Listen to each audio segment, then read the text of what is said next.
ಇದೇ ಟ್ರಂಪ್ ಎಷ್ಟರ ಮಟ್ಟಿಗೆ ಅವಸರದಿಂದ ಟ್ವೀಟ್ ಮಾಡುವ ಮೂಲಕ ಭಾರತದ ಒಳಗೂ ಭಾರತದ ಹೊರಗೂ ಒಂದು ರಾಜಕೀಯದ ವಿಷಬೀಜವನ್ನ ಬಿತ್ತಿದ್ರು ಅನ್ನೋದು ಇಡೀ ಪ್ರಪಂಚಕ್ಕೆ ಗೊತ್ತು.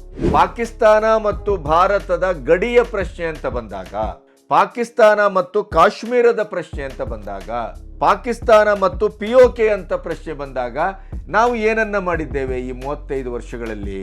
ಆಪರೇಷನ್ ಸಿಂಧೂರ ಇಡೀ ಭಾರತದ ಬಲ ಪ್ರದರ್ಶನದ ಒಂದು ಅದ್ಭುತವಾದ ಶೋಕೇಸ್ ಇದು. ಇದನ್ನ ಸಂಭ್ರಮಿಸಲಿಕ್ಕೆ ದರಿದ್ರ ನಮ್ಮ ಭಾರತೀಯರಿಗೆ ಸಾಧ್ಯ ಆಗ್ತಾ ಇಲ್ಲ. ಪಾಕಿಸ್ತಾನಕ್ಕೆ ಭವಿಷ್ಯ ಇಲ್ಲ, ಭೂತವೂ ಇಲ್ಲ. ಪಾಕಿಸ್ತಾನಕ್ಕೆ ನಾಳೆ ಅನ್ನುವುದಿಲ್ಲ.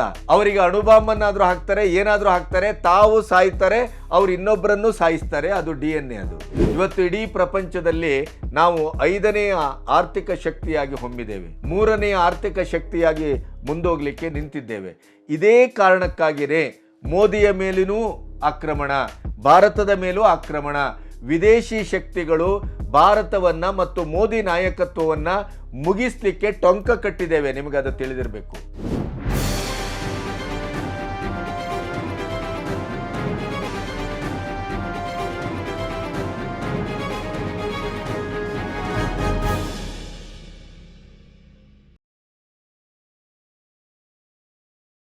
ನಮಸ್ತೆ, ಬಿ ಗಣಪತಿ ನ್ಯೂಸ್ ಚಾನಲ್ಗೆ ಸ್ವಾಗತ. ಕೊನೆಗೂ ಕದನ ವಿರಾಮದ ಒಂದು ಚರ್ಚೆಗೆ ಭಾರತದ ಹೊರಗಿನ ಮತ್ತು ಭಾರತದ ಒಳಗಿನ, ಆದರೆ ತಮಾಷೆ ಅಂತಂದರೆ ಇಡೀ ದೇಶದ ಈ ಆಪರೇಷನ್ ಸಿಂಧೂರವನ್ನು ಪ್ರಪಂಚವೇ ಇವತ್ತು ಹೊಗಳ್ತಾ ಇದೆ, ಪ್ರಪಂಚವೇ ಇವತ್ತು ಶ್ಲಾಘಿಸ್ತಾ ಇದೆ. ಆದರೆ ನಾವು ಅದನ್ನು ಯಾವ ಮಟ್ಟದಲ್ಲಿ ಕೀಳಾಗಿ ಕಾಣ್ತಾ ಇದ್ದೇವೆ ಅಂತಂದರೆ, ಎಲ್ಲೋ ಒಂದು ಕಡೆ ಮೋದಿಯವರು ತನ್ನೆಲ್ಲ ಧನಸ್ಸನ್ನು ಇಟ್ಟು ಶರಣಾಗತರಾದರೇನೋ ಅನ್ನುವ ಮಟ್ಟದಲ್ಲಿ ಇಂಡಿ ಕೂಟ ಮತ್ತು ಭಾರತದ ಒಳಗಿನ ಭಾರತದ ತಾವೇ ಬಹಳ ಶ್ರೇಷ್ಠ ಅನ್ನುವಂಥ ಕೆಲವು ಎಡಚರು, ಬುದ್ಧಿಜೀವಿಗಳು ಮತ್ತು ಸ್ಪಾನ್ಸರ್ಡ್ ಪತ್ರಕರ್ತರು ಇವರೆಲ್ಲರೂ ಅದನ್ನು ವ್ಯಾಖ್ಯಾನಿಸ್ತಾ ಇದ್ದಾರೆ.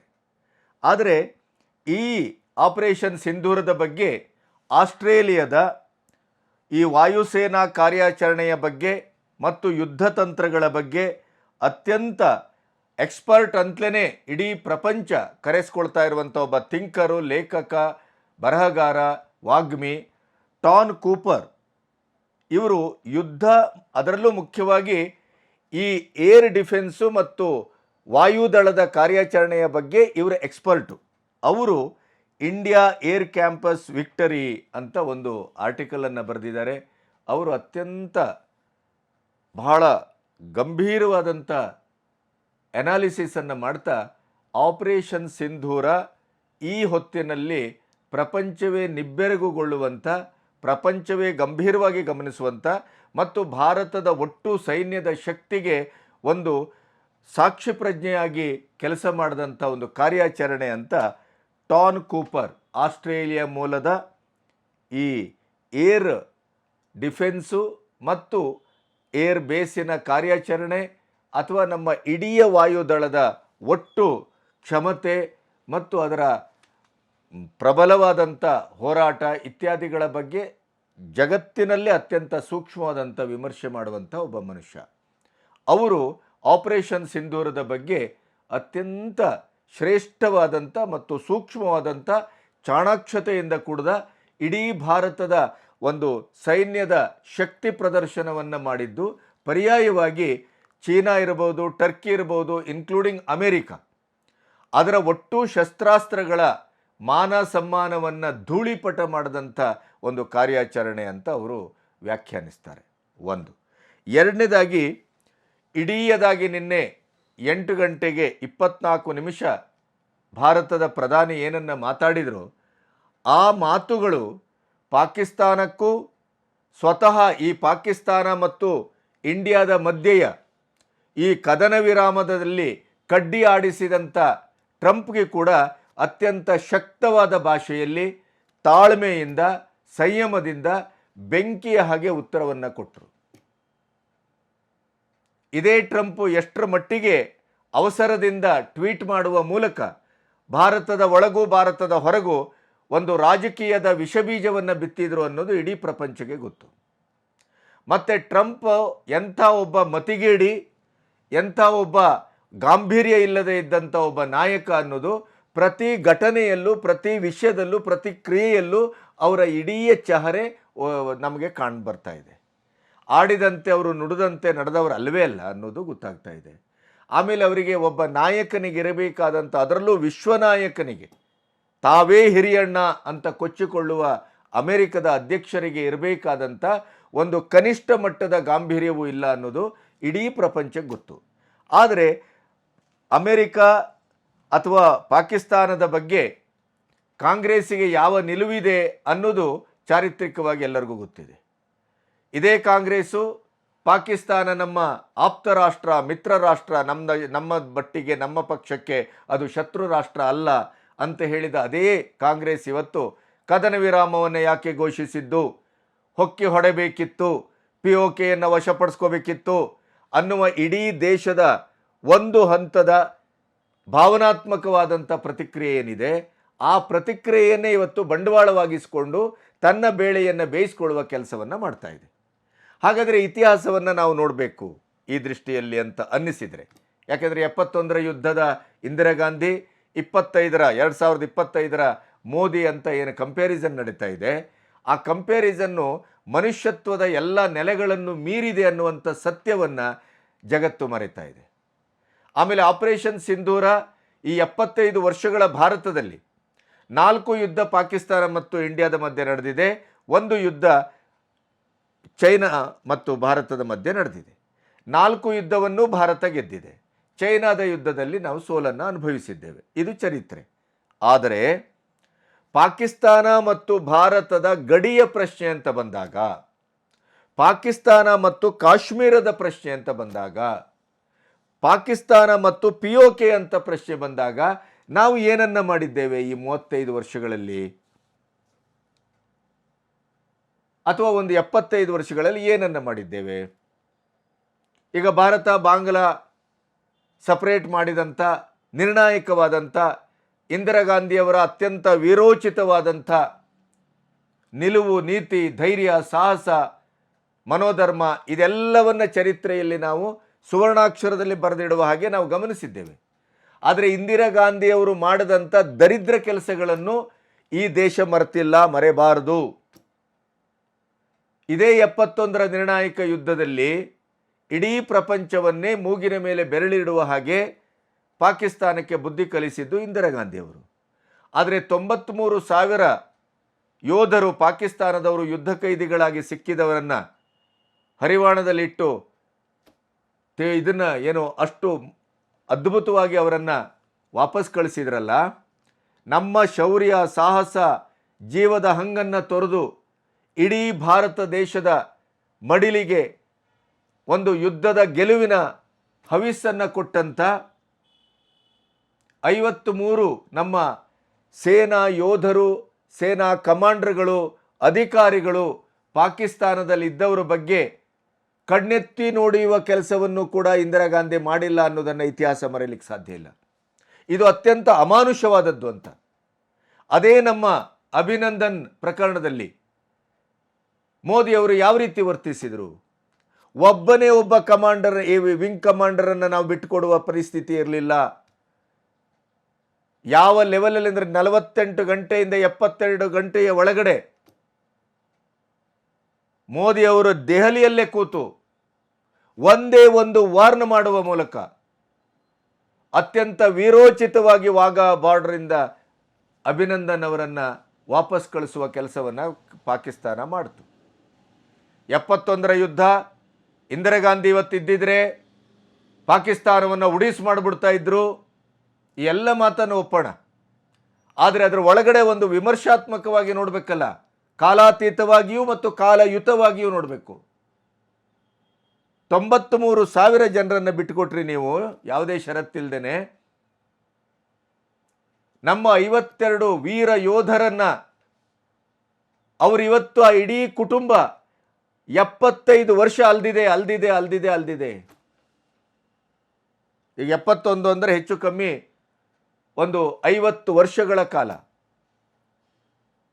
ತಮ್ಮವರು ಬರ್ತಾರೆ, ಇವತ್ತು ಬರ್ತಾರೆ, ನಾಳೆ ಬರ್ತಾರೆ, ಇವತ್ತು ಬರ್ತಾರೆ ಅಂತ ಅಲ್ದು ಅವರು ಕೊನೆಗೂ ಆಸೆಯನ್ನು ಕಳ್ಕೊಂಡ್ರು. ಅವರು ಏನಾದರೂ ಅಲ್ಲಿಯ ಪಾಕಿಸ್ತಾನದ ಚಿತ್ರಹಿಂಸೆಗೆ ಯಾವ ರೀತಿ ಬಲಿಯಾಗಿರ್ಬೋದು, ಆ ಬಲಿದಾನಕ್ಕೆ ಏನು ಬೆಲೆ? ಇಂದಿರಾ ಗಾಂಧಿ ಅವರು ಯಾಕೆ ಕಣ್ಮುಚ್ಚಿ ಕೂತರು? ಕಣ್ಣೆದುರು ಯುದ್ಧವನ್ನು ಗೆದ್ದಂಥ ಅಂಥ ಒಂದು ಸಂಭ್ರಮದ ವಾತಾವರಣ, ಮೇಲ್ಗೈ ಸಾಧಿಸಿದಂಥ ವಾತಾವರಣ, ಇಡೀ ಪಾಕಿಸ್ತಾನವನ್ನು ನಡುಮುರಿದಂಥ ಕಾಲ. 93,000 ಜನರನ್ನು ನೀವು ಬಿಟ್ಕೊಟ್ರಿ. ನಮ್ಮ 52 ವೀರ ಯೋಧರ ಬಗ್ಗೆ ಯಾಕೆ ನಿಮಗೆ ಚಿಂತೆ ಇರಲಿಲ್ಲ? ಯಾಕೆ ಮನುಷ್ಯತ್ವ ಇರಲಿಲ್ಲ? ಒಂದು ಕನಿಷ್ಠ ಮಟ್ಟದ ಮಾನವೀಯ ಗುಣಧರ್ಮವನ್ನು ಇಂದಿರಾ ಗಾಂಧಿ ಯಾಕೆ ಕಳ್ಕೊಂಡ್ರು? ಇದು ಇಡೀ 75 ವರ್ಷದ ಭಾರತದ ಸ್ವಾತಂತ್ರ್ಯದ ಒಂದು ಬದುಕಿನಲ್ಲಿ ಅತ್ಯಂತ ಕರಾಳ ಮತ್ತು ಅತ್ಯಂತ ಅಮಾನುಷವಾದಂಥ ಕಾಲಘಟ್ಟ ಅಂತ ನಿಮಗೆ ಭಾವಿಸಲಿಕ್ಕೆ ಆಗೋದಿಲ್ವಾ? ಮೋದಿ ಅವರು ಅಭಿನಂದನ್ ಒಬ್ಬ ವಿಂಗ್ ಕಮಾಂಡರನ್ನು ಕೂಡ ಬಿಟ್ಟುಕೊಡ್ಲಿಕ್ಕೆ ರೆಡಿ ಆಗಲಿಲ್ಲ. ಯಾಕೆ? ಅಂತ ವೀರೋಚಿತವಾಗಿ ಮಾನವೀಯ ಗುಣಧರ್ಮದಿಂದ ಅವರನ್ನು ಕರೆಸಿಕೊಂಡದ್ದಷ್ಟಲ್ಲದೆ ಸಂಪೂರ್ಣವಾದ ಪರೀಕ್ಷೆಗೆ ಒಳಪಡಿಸಿ ಅವರನ್ನು ಮತ್ತೆ ಕಾರ್ಯೋನ್ಮುಖ ಮಾಡಿದ್ದಂಥ ಈ ಒಂದು ಅದ್ಭುತವಾದಂಥ ಕಾರ್ಯಕ್ಷಮತೆಯನ್ನು, ಈ ಒಂದು ಕಾರ್ಯ ತತ್ಪರತೆಯನ್ನು, ಧೈರ್ಯವನ್ನು, ಸಾಹಸವನ್ನು, ಮಾನವೀಯತೆಯನ್ನು ಯಾಕೆ ಕಾಂಗ್ರೆಸ್ಸಿಗರು ಮರ್ತಿದ್ದಾರೆ, ಈ ದೇಶಿಕರು ಮರ್ತಿದ್ದಾರೆ? ನಿನ್ನೆ ಅವರ ಭಾಷಣದಲ್ಲಿ ಬಹಳ ಸ್ಪಷ್ಟವಾಗಿ ಟ್ರಂಪ್ಗೆ ಉತ್ತರವನ್ನು ಕೊಟ್ಟರು. ಟ್ರಂಪ್ ಯಾವ ರೀತಿಯ ಟ್ರಂಪ್ ಅನ್ನೋದು ನಮ್ಮೆಲ್ಲರಿಗೂ ಗೊತ್ತಿದೆ. ನಾನು ಅಧಿಕಾರಕ್ಕೆ ಬಂದರೆ 24 ಅವರ್ಸಲ್ಲಿ ನಾನು ಯುದ್ಧವನ್ನು ನಿಲ್ಲಿಸ್ತೇನೆ ಅಂತಂದರು.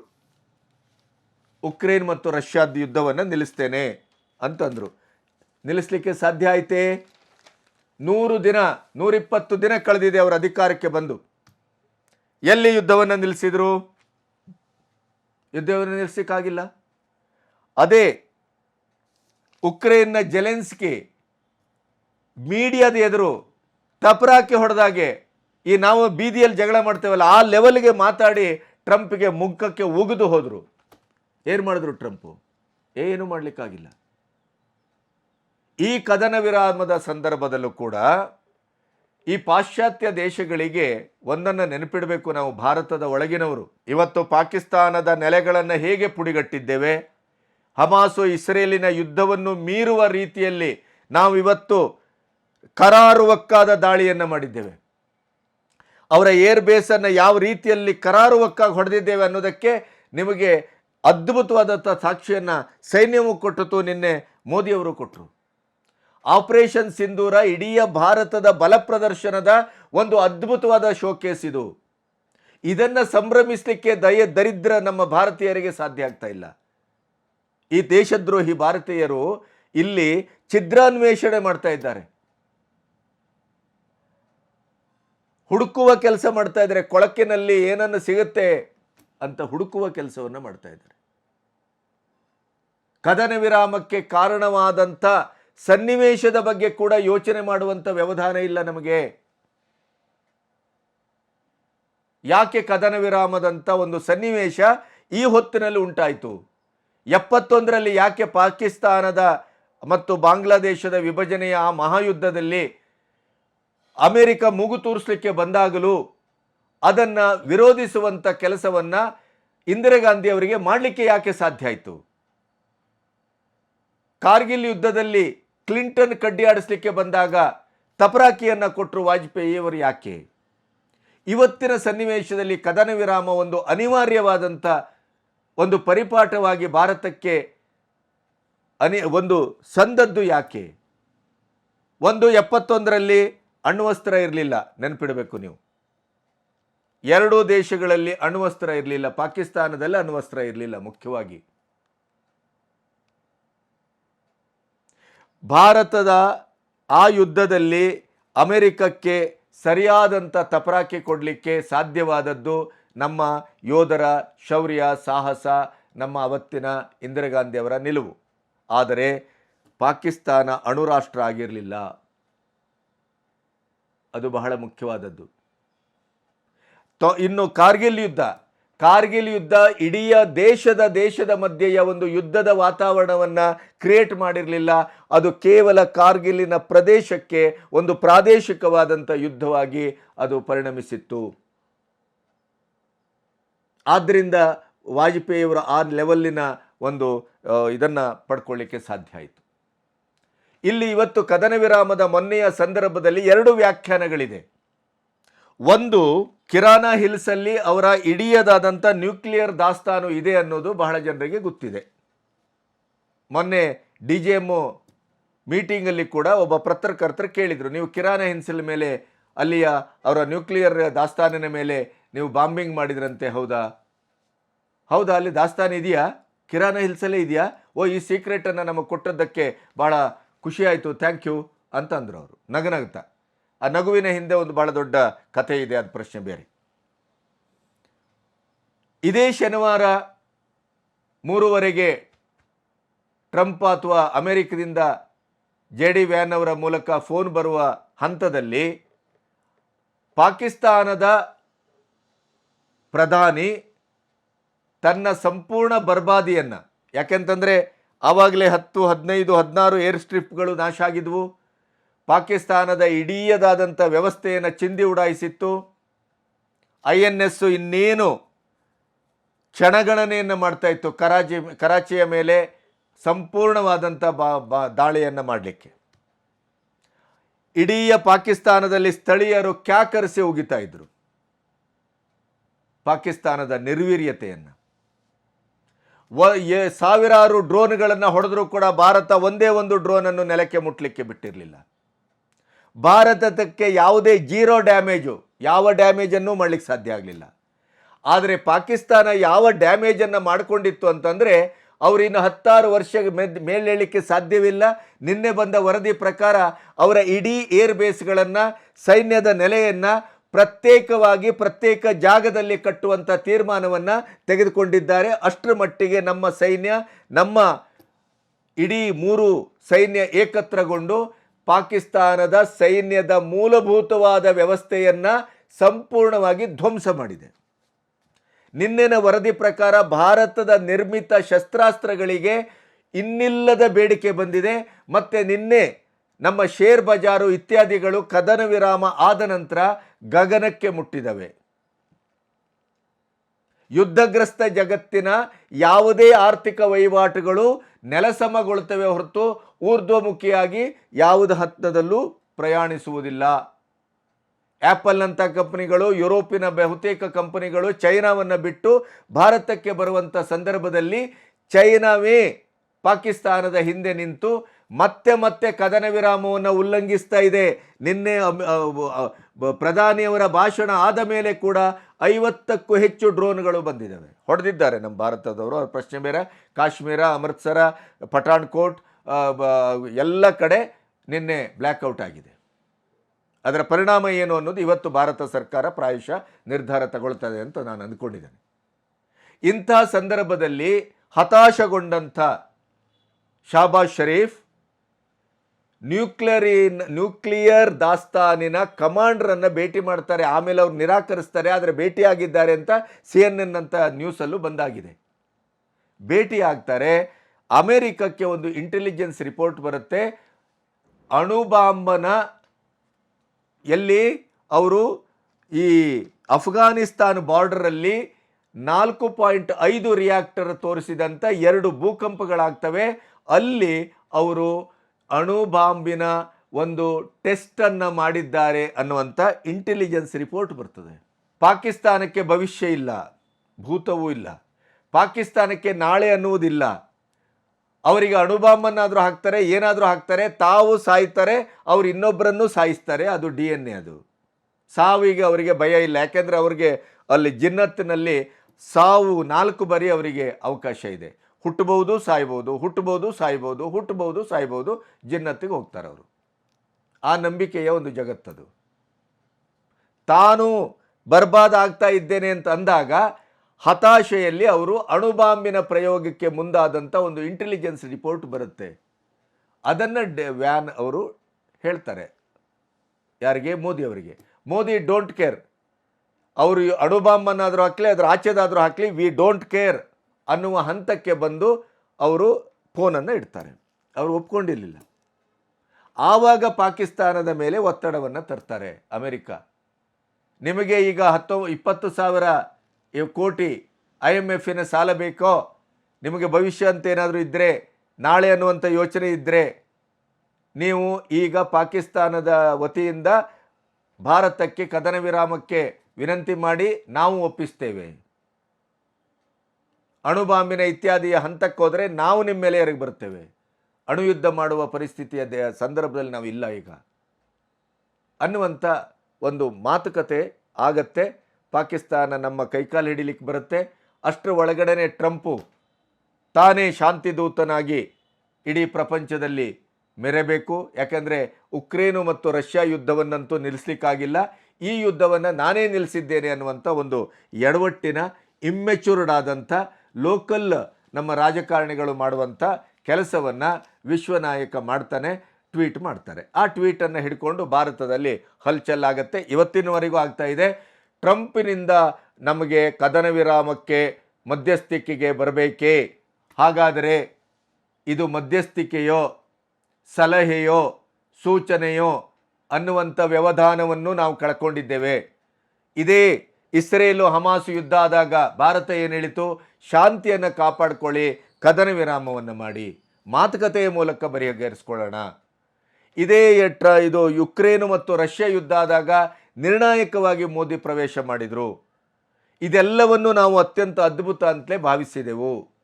ಒಂದು ಯುದ್ಧದ ಸನ್ನಿವೇಶದಲ್ಲಿ ಅದು ಯಾವುದೇ ದೇಶದಲ್ಲಾದರೂ ಪ್ರಪಂಚದಲ್ಲಿರುವಂಥ ಸಶಕ್ತ ರಾಷ್ಟ್ರಗಳು ಒಂದು ಬುದ್ಧಿಮಾತನ್ನು ಸಲಹೆಯನ್ನು ಕೊಡ್ತಾರೆ. ಅದನ್ನೇ ಟ್ರಂಪ್ ಕೊಟ್ಟದ್ದು.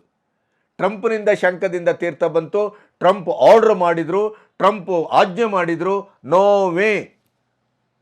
ಅದಕ್ಕೆ ಅವತ್ತೂ ಮೋದಿಯವರು ಉತ್ತರ ಕೊಟ್ಟಿದ್ರು, ಮೂರನೆಯವರ ಮಧ್ಯಸ್ಥಿಕೆ ನಮಗೆ ಅಗತ್ಯ ಇಲ್ಲ, ನೇರವಾಗಿ ಪಾಕಿಸ್ತಾನ ಬಂದರೆ ನಾವು ಅದಕ್ಕೆ ನೋಡ್ತೇವೆ, ಯೋಚಿಸ್ತೇವೆ ಅಂತಿರುವ ಹಂತದಲ್ಲೇ ಟ್ವೀಟನ್ನು ಮಾಡಿ ಎಡವಟ್ಟನ್ನು ಮಾಡಿಕೊಂಡು ತಾನು ದೊಡ್ಡ ಮಧ್ಯಸ್ಥಿಕೆ ವಹಿಸಿದಂಥ ಮಹಾವೀರ ಅನ್ನುವಂಥ ಸೂಚನೆಯನ್ನು ಕೊಡಲಿಕ್ಕೆ ಟ್ರಂಪ್ ಮಾಡಿದಂಥ ಹೊಲಸು ಕೆಲಸ ಇದು.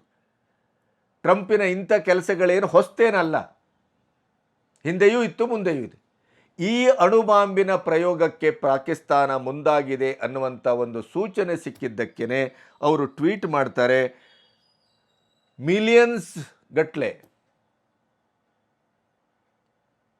ಲಕ್ಷ ಲಕ್ಷ ಜನರ ಅಮಾಯಕರ ಸಾವನ್ನು ಈ ಕದನ ವಿರಾಮ ತಪ್ಪಿಸಿದೆ ಅನ್ನುವಂಥ ಒಂದು ಸೂಚ್ಯವಾಗಿ ಅವರು ಟ್ವೀಟನ್ನು ಮಾಡ್ತಾರೆ. ಇದು ಒಂದು ಕಥೆ.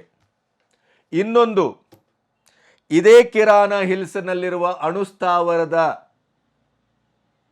ಅಣುದಾಸ್ತಾನಿನ ಅತ್ಯಂತ ಸಮೀಪದಲ್ಲೇ ನಮ್ಮ ಬಾಂಬಿಂಗ್ ಆಗಿದೆ. ಆ ಬಾಂಬಿನ ಕಂಪನಕ್ಕೆ ಅಣುಸ್ಥಾವರದಲ್ಲಿದ್ದಂಥ ಅಣುಶಸ್ತ್ರಾಸ್ತ್ರಗಳು ಲೀಕೇಜಿಗೆ ಒಳಗಾಗಿದೆ, ಡ್ಯಾಮೇಜ್ ಆಗಿದೆ. ಅದಕ್ಕೀಗ ನಿನ್ನೆ ಮೊನ್ನೆಯಿಂದ ಸಾಕ್ಷ್ಯ ಸಿಗ್ತಾ ಇದೆ. ಯಾಕೆಂತಂದರೆ ಕಿರಾನ ಹಿಲ್ಸ್ನಲ್ಲಿ ಈಗಾಗಲೇ ದಿನದಲ್ಲಿ 4 ಬಾರಿ ಭೂಕಂಪ ಆಗಿದೆ. 4.9 ರಿಯಾಕ್ಟರನ್ನು ತೋರಿಸಿದೆ. ಅಲ್ಲಿ ಶ್ವಾಸಕೋಶಕ್ಕೆ ತೊಂದರೆ ಆಗಿ ಶ್ವಾಸೋಚ್ಛ್ವಾಸದ ಸಮಸ್ಯೆಯನ್ನು ಅಲ್ಲಿ ಜನ ವ್ಯಕ್ತಪಡಿಸ್ತಾ ಇದ್ದಾರೆ. ಪ್ಯಾನಿಕ್ ಆಗಿದೆ. ಶನಿವಾರದ ಸಂಜೆಯೇ ಅಲ್ಲಿ ಪಾಕಿಸ್ತಾನಕ್ಕೆ ಅಮೇರಿಕದ ಏರ್ಕ್ರಾಫ್ಟ್ ಬಂದು ಇಳಿದಿದೆ. ಅಲ್ಲಿಯ ಇಡೀ ಅಣುವಿಕಿರಣದ ಸೋಸುವಿಕೆಯ ಮೆಜರ್ಮೆಂಟ್ ಮಾಡ್ತಾ ಇದೆ ಅನ್ನುವಂಥ ಸುದ್ದಿ ನಿನ್ನೆ ವ್ಯಕ್ತವಾಗಿದೆ. ಭಾಳ ಪರ್ಫೆಕ್ಟಾಗಿ ಅದು ಪ್ರಪಂಚದ ಎದುರು ಬಂದು ನಿಂತಿದೆ. ಹಾಗಾದರೆ ಭಾರತದ ವಾಯುಸೇನೆ, ಭಾರತದ ಇಡೀ ಒಂದು ಸೇನಾ ಶಕ್ತಿ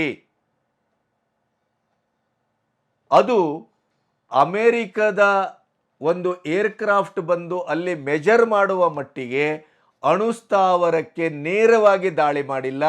ಪಾರ್ಶ್ವಲಿ ಮಾಡಿದ ದಾಳಿಯ ಪರಿಣಾಮ ಅವರ ಈ ವ್ಯವಸ್ಥೆ ಏನು ಕಿರಾನ ಹಿಲ್ಸಿನಲ್ಲಿ ಇರುವಂಥ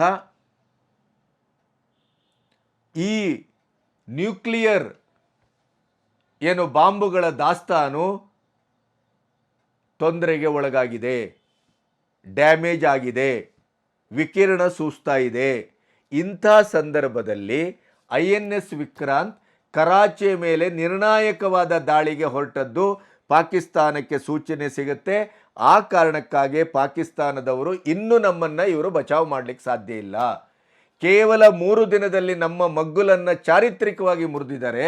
ಇಷ್ಟು ಡ್ಯಾಮೇಜ್ ಮಾಡಿದ್ದಾರೆ, ನ್ಯೂಕ್ಲಿಯರಿನ ದಾಸ್ತಾನಕ್ಕೆ ಡ್ಯಾಮೇಜ್ ಮಾಡಿದ್ದಾರೆ. ಇನ್ನು ಮುಂದೆ ನಾವು ಇವರನ್ನು ಹೀಗೆ ಬಿಟ್ಟರೆ ಇವರು ಇನ್ನೊಂದು 3-4 ಡೇಸಲ್ಲಿ ಪಾಕಿಸ್ತಾನವನ್ನು ನಾಮಾವಶೇಷ ಮಾಡ್ತದೆ ಭಾರತ. ಆದ್ದರಿಂದ ನಾವು ಕದನ ವಿರಾಮಕ್ಕೆ ಮುಂದಾಗಬೇಕು ಅನ್ನುವ ಕಾರಣಕ್ಕಾಗಿ ಟ್ರಂಪನ್ನು ಸಂಪರ್ಕಿಸಿ ಟ್ರಂಪ್ ಅವರ ಮೂಲಕ ಈ ಕದನ ವಿರಾಮಕ್ಕೆ ಒಂದು ಸಲಹೆ ಸೂಚನೆಯನ್ನು ಭಾರತಕ್ಕೆ ಕೊಡುವ ಕೆಲಸವನ್ನು ಮಾಡಲಿಕ್ಕೆ ಪಾಕಿಸ್ತಾನ ಮುಂದಾಯಿತು ಅನ್ನೋದು ಇಂಟರ್ನ್ಯಾಷನಲಿ ಅಂತಾರಾಷ್ಟ್ರೀಯ ವಿದ್ಯಮಾನವನ್ನು ಕರಾರುವಕ್ಕಾಗಿ ವಿಶ್ಲೇಷಿಸುವ ಮಾಧ್ಯಮಗಳು ನಿನ್ನೆ ಅದನ್ನು ಬಿತ್ತರಿಸಿದವೆ. ಒಂದು ಅಣ್ವಸ್ತ್ರ ಹೊಂದಿದಂಥ 2 ರಾಷ್ಟ್ರಗಳ ಮಧ್ಯೆ ಕದನ ವಿರಾಮ ಆಗಬೇಕಾದಂಥ ಅನಿವಾರ್ಯತೆಯನ್ನು ಭಾರತೀಯರು ಅರ್ಥ ಮಾಡ್ಕೊಳ್ತಾರೆ ಅಂತ ಅಂದ್ಕೊಳ್ತೇನೆ ನಾನು. ಅವರಿಗೆ ಹಾರು ಹೆಚ್ಚಿಲ್ಲ, ಮೂರು ಕಮ್ಮಿ ಇಲ್ಲ. ಪಾಕಿಸ್ತಾನದವರಿಗೆ ಭವಿಷ್ಯದ ಬಗ್ಗೆ ಯೋಚನೆ ಇಲ್ಲ. ಅವರು ಇಲ್ಲಿ ಭಾರತದ ಮೇಲೆ 1-2 ಅಣುಬಾಂಬ್ ಹಾಕ್ತಾರೆ, ನಾವೊಂದು 4 ಹಾಕ್ತೇವೆ, ಅದು ಪ್ರಶ್ನೆ ಬೇರೆ. ಆವಾಗ ವಿಶ್ವದಲ್ಲಿಯೇ ಘಟಿಸಬಾರದ ಘಟನೆ ನಡೆದೋಗ್ತದೆ. ನಮಗೆ ಜಪಾನಿನ ನಾಗಸಾಕಿ ಇವತ್ತಿಗೂ ನಮ್ಮ ಕಣ್ಣೆದುರಿನ ದುರಂತವಾದ ಸಾಕ್ಷಿ, ಭೀಭತ್ಸವಾದ ಸಾಕ್ಷಿ. ಅಣುಬಾಂಬಿನ ಪ್ರಯೋಗದಿಂದ ಒಂದೊಂದು ದೇಶ 50-100 ವರ್ಷ ಹಿಂದೆ ಹೋಗುತ್ತೆ ಅನ್ನೋದರ ಬಗ್ಗೆ ಯಾರಿಗೂ ಸಂಶಯ ಇದೆ ಅಂತ ಭಾವಿಸುವುದಿಲ್ಲ. ಜಪಾನ್ ಅದು ಎದ್ದು ನಿಂತಿತ್ತು. ಬಿಟ್ಟರೆ ಭಾರತ ಒಮ್ಮೆ ಅಣ್ವಸ್ತ್ರಕ್ಕೆ ಅಣುಬಾಂಬಿಗೆ ತುತ್ತಾದರೆ ಅದು ತನ್ನ ಇಡೀ ಸರ್ವನಾಶವನ್ನು ಒಂದು ಕಣ್ಣೆದುರೇ ನೋಡಬೇಕಾದಂಥ ಪರಿಸ್ಥಿತಿ. ಇವತ್ತು ಇಡೀ ಪ್ರಪಂಚದಲ್ಲಿ ನಾವು 5ನೇ ಆರ್ಥಿಕ ಶಕ್ತಿಯಾಗಿ ಹೊಮ್ಮಿದ್ದೇವೆ, 3ನೇ ಆರ್ಥಿಕ ಶಕ್ತಿಯಾಗಿ ಮುಂದೋಗಲಿಕ್ಕೆ ನಿಂತಿದ್ದೇವೆ. ಇದೇ ಕಾರಣಕ್ಕಾಗಿಯೇ ಮೋದಿಯ ಮೇಲೂ ಆಕ್ರಮಣ, ಭಾರತದ ಮೇಲೂ ಆಕ್ರಮಣ. ವಿದೇಶಿ ಶಕ್ತಿಗಳು ಭಾರತವನ್ನು ಮತ್ತು ಮೋದಿ ನಾಯಕತ್ವವನ್ನು ಮುಗಿಸಲಿಕ್ಕೆ ಟೊಂಕ ಕಟ್ಟಿದ್ದೇವೆ, ನಿಮಗದು ತಿಳಿದಿರಬೇಕು. ಇದೇ ಪೆಹಲ್ಗಾಮಿನ ದಾಳಿ ಕೇವಲ ಭಯೋತ್ಪಾದಕರ ಯೋಜಿತ ದಾಳಿಯೋ ಅಥವಾ ಪಾಕಿಸ್ತಾನದ ಸೈನ್ಯ, ಆಡಳಿತ, ಭಯೋತ್ಪಾದಕರು ಇವರೆಲ್ಲರನ್ನ ವಿದೇಶಿ ಶಕ್ತಿಗಳು ಬಳಸಿಕೊಂಡು ಭಾರತವನ್ನು ಹಡಿಲಿಕ್ಕೆ ಮಾಡಿದಂಥ ತಂತ್ರವೋ, ಇದು ಬಹಳ ದೊಡ್ಡ ಪ್ರಶ್ನೆ ಇವತ್ತು. ಕೇವಲ ಯುದ್ಧ, ಕೇವಲ POK ವಶಪಡಿಸ್ಕೊಳ್ಳೋದು ಇದಷ್ಟೇ ಇವತ್ತಿನ ಪ್ರಶ್ನೆಯಾಗಿ ಉಳಿದೇ ಇಲ್ಲ ಅಂತ. ಭಾರತದ ಭವ್ಯವಾದ ಭವಿಷ್ಯವೇ ಇವತ್ತು ನಾವು ಪ್ರಶ್ನಾತೀತವಾಗಿ ಅಡಗತ್ತಿನಲ್ಲಿ ಇಡಬೇಕಾದಂಥ ಪರಿಸ್ಥಿತಿ. ಭಾರತದ ಊರ್ಧ್ವಮುಖಿಯಾದ ಬೆಳವಣಿಗೆಯನ್ನು ಇಡೀ ವಿಶ್ವ ಸಹಿಸ್ತಾ ಇಲ್ಲ. ಆದರೆ ಇವತ್ತು ಭಾರತ ಆಪರೇಷನ್ ಸಿಂಧೂರದ ಮೂಲಕ ಏನನ್ನೆಲ್ಲ ಸಾಧನೆ ಮಾಡಿದೆ. ಒಂದು, ಟ್ರಂಪಿಗೆ ಅವರ F-16 ಯಾರಿಗೆ ಕೊಡಬಾರದು ಅವರಿಗೆ ಕೊಟ್ಟರೆ ಏನಾಗತ್ತೆ, ಎಂಥ ಮುಖಭಂಗವನ್ನು ತಂದು ನಿಲ್ಲಿಸ್ತದೆ ಪಾಕಿಸ್ತಾನ ಅನ್ನೋದಕ್ಕೆ ಇವತ್ತು F-16 2 ಬಾರಿ ಹೊಡೆದಾಕಿದೆವು ನಾವು. ಅಲ್ಲಿಗೆ ನೀವು ಅಮೆರಿಕದ ಶಸ್ತ್ರಾಸ್ತ್ರಗಳು ಯಾವ ಮಟ್ಟದ್ದು ಅನ್ನುವಂಥ ಒಂದು ಚರ್ಚೆಯನ್ನು ಇಡೀ ವಿಶ್ವದಲ್ಲಿ ಭಾರತ ಆಪರೇಷನ್ ಸಿಂಧೂರದ ಮೂಲಕ ಹುಟ್ಟುಹಾಕಿತು. ಇನ್ನು ಟರ್ಕಿಯ ಡ್ರೋನ್ಗಳ ಹಣೆಬರ ಏನು ಅನ್ನೋದನ್ನು ನಮ್ಮ ಮಕ್ಕಳ ಆಟಿಕೆಯ ಸಾಮಾನಾಗಿ ಹೊಡೆದುಳಿಸಿದೆವು. ಇನ್ನು ಚೈನಾ ಗೂಡ್ಸು, ಚೈನಾದ ನಿರ್ಮಿತ ಇಡೀಯದಾದಂಥ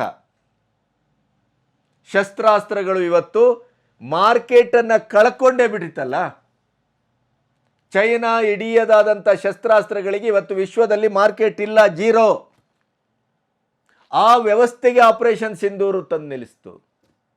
ಇನ್ನು ಭಾರತ 10 ವರ್ಷಗಳಲ್ಲಿ 75 ವರ್ಷಗಳಲ್ಲಿ ಮಾಡದೇ ಇದ್ದಂಥ ಒಂದು ಇಡೀಯದಾದಂಥ ಸೈನ್ಯದ ಆಂತರಿಕವಾದ ಬಲವನ್ನು, ತಾಂತ್ರಿಕವಾದ ಬಲವನ್ನು ಯಾವ ಮಟ್ಟದಲ್ಲಿ ಇವತ್ತು ಶೇಖರಿಸಿ ಪ್ರಪಂಚಕ್ಕೆ ತೋರಿಸಿತು ಅಂತಂದರೆ ಯಾರು ಇಮೇಜ್ ಮಾಡಲಿಕ್ಕೂ ಸಾಧ್ಯ ಇಲ್ಲ.